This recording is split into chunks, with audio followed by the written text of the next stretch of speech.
Hello, person of the internet. My name is Solo Z, and I bring to you JJK Culling Games Part 1. And oh my god, I can't wait for this.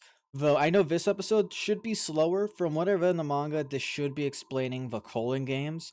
And like the last two episodes were pretty packed up with action. The only disappointment is I think they went a little too fast with the fights. Except for Choso versus Naya. That one was pretty fire, but I think let's be fair, there's only real one fight besides that, which is Yuji versus Yuta. I feel like that one was made a little too quick. I'm still mad about the cars not being thrown. That still pisses me off. But yeah.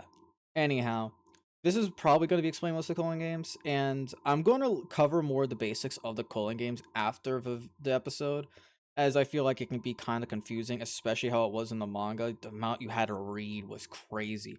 I hope they can make it more understandable in the anime, but it's pretty clear in my opinion. But anyway, let's get this started. Nah, she hates you. Megan hates you so much. That is fair. Yeah, what if you were working with Kenjaku? I'm happy it's finally revealed what his freaking name is, because my god, I kept saying it. That's like a mouthful. Hey, he can insert himself any way he wants. He's an MC, bitch.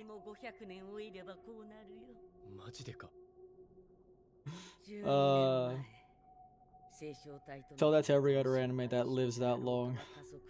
Basically evolved through the aging process, and she never actually got her vessel from hidden inventory. Thanks to, guess who? Toji, the starter of it all. Yeah, she needs some protection. She needs that protection. She's not immortal. There's two differences. There's one immortal that lives forever but can die, and then there's one that lives forever and can't die, okay? She is the former. It's not as cool. And at least you can always, you know, end it if you want to, so at least that's the benefit.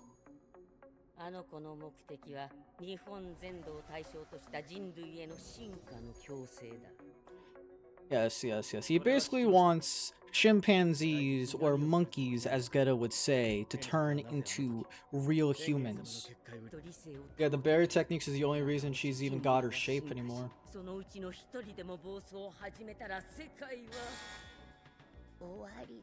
Yeah, out of millions of people, one goes out of control, everything goes to chaos. Exactly.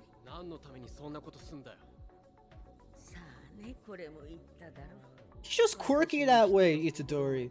He's just quirky, okay? We don't need to know the reason. Yep, there is one issue. Yeah, so she can get controlled like a dog. Yeah, Kenjaku is a freaking menace. His power is like the only people stronger than him are Sukuna and Gojo. To be fair, no one's even close to Sukuna and Gojo. See, that's what you gotta do. It's like with Hitler. You just gotta kill him at birth. Don't give him a shot. Don't give him a shot. Too bad it still don't work, but still. Toji Zeni, the man who broke fate.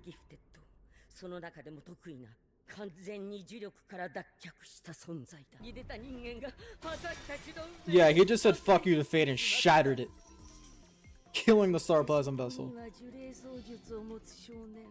Kenjaku owes Toji everything. Nothing would have happened if it wasn't for Toji. Everything in this freaking series wouldn't happen if it wasn't for Toji. That one moment of Toji being like, yeah, I'm a shooter, shoots her, boom, changed the whole series. And stabbing Gojo changed everything. Because Gojo wouldn't even be as strong as he was now if Toji didn't literally almost put him on the brink of death. Exactly. This whole Culling Game's just a warm-up. Yeah, there basically needs to be a way to exit the game freely. Yeah, so the wing con is Gojo. Yeah, seems reasonable. Seems reasonable. Gojo is a win con. Oh, the two sexy people. Of course. Joso sacrificing himself for this. They're still goated, but yeah, you probably should say. And yeah, he does hate Kenjaku. Yeah, honestly, I'd rather have Yuta. He's been gone throughout the series too much, and Yuki, you're kind of you're more of you're a little too sidey. Since Kenjaku has the front half.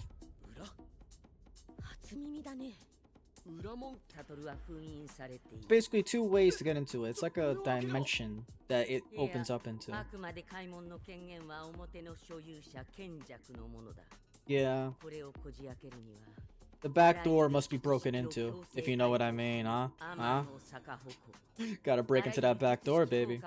And too bad Gojo got rid of the inverted spear and the black rope. He got rid of both the ways that stopped it. Yeah, Gojo, you fucked yourself. The only two things that could get rid of it.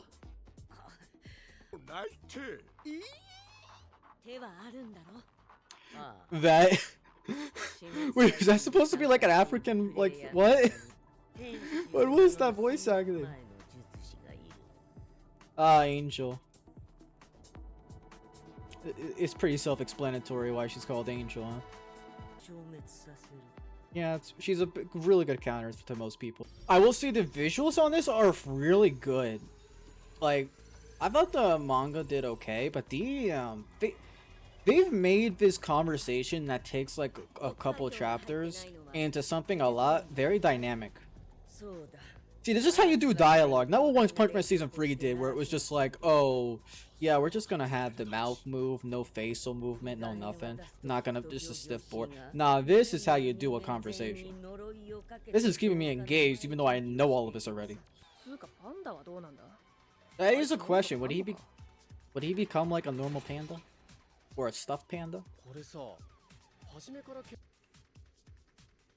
Yeah, this is how you get a lot of points. Killing. Oh, they love the Sakuna part.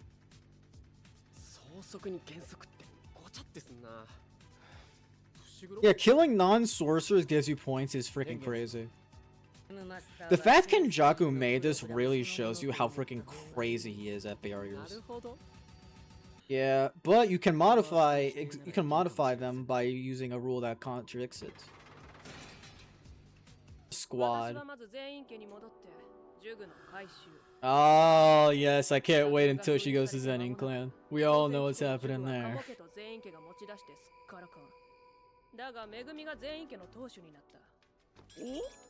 Yep, he's a big shot now.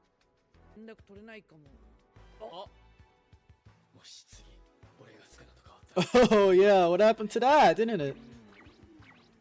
Yeah, it's just, yeah. No, you probably shouldn't be near him.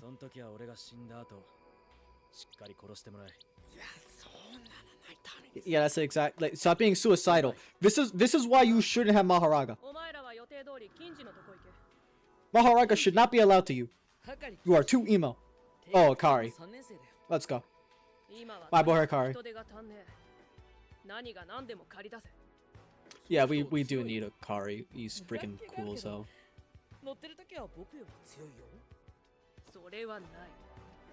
He's not stronger, but he can actually compete with Yuta. I will say, he can compete with Yuta just because of how great, like, if he's on a roll, he can compete. And the fact that there's a world where he could win means he's pretty strong. I'm not gonna lie. The fact there's a world he could win means he's strong.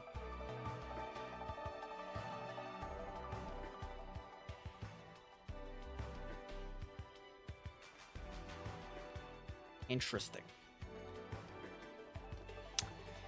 Yeah. Yeah, thank him.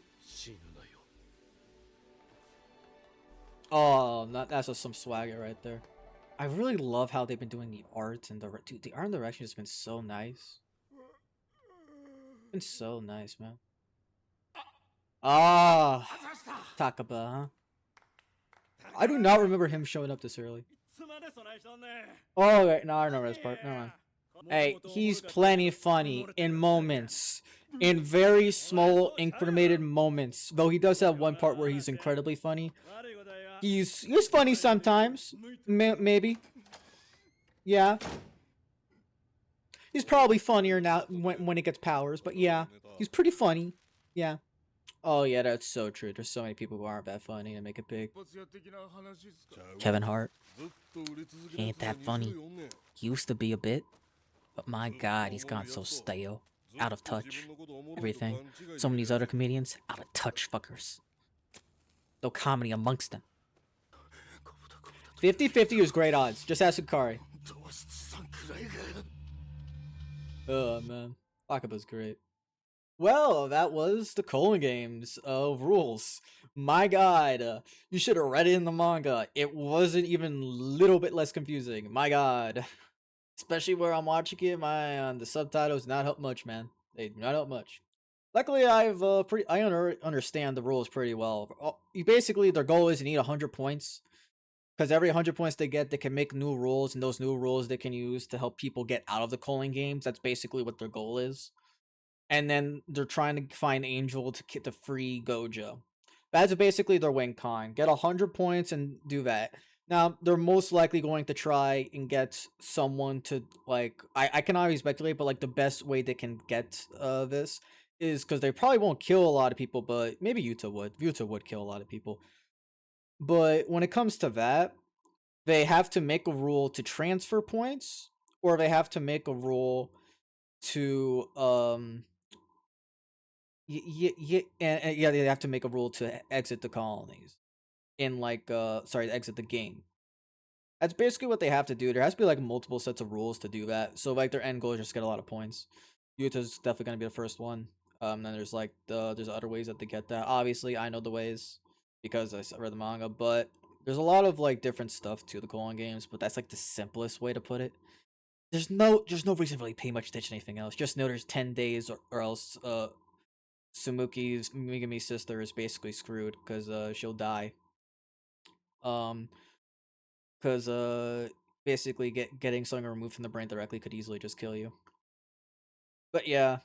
Anyway, there's not like much more to say because there isn't like a lot of stuff to talk about. It was just a bunch of rules, which I'm sure you're not really here still listening to me to explain more of that because it's all you really need to know. Anything else, you're just cluttering your brain. To be honest, that's all you really need to know. But anyway, that was good. I'm hyped to see more future episodes. This one I knew wasn't gonna be that good, which is also why it's later, and I didn't really care much to see it because kind of already know what's gonna happen. So if it's not a fight, it's not that hype. You know what I mean? Anyway, see it.